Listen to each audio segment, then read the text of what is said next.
Our lives are full of electronics, and the demand for electronics across the globe is growing at an exponential rate. But where do these products go when they die? Our electronic devices contain hazardous metals, such as lead and cadmium, along with many other unhealthy compounds found in plastics and flame retardants.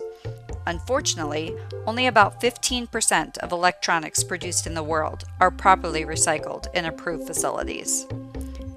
And when they aren't recycled, they can end up in local landfills and may even be shipped overseas for recycling.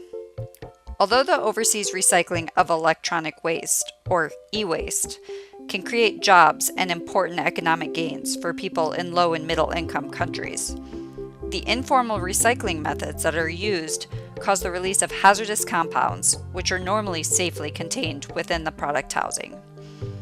These dangerous metals and plastic compounds are separated from the products during disassembly, and they may be transported through the environment and into humans. This results in hazardous exposures to not only the workers, but also their children. The recycling process can also contaminate important food, water, and agricultural sources within a community.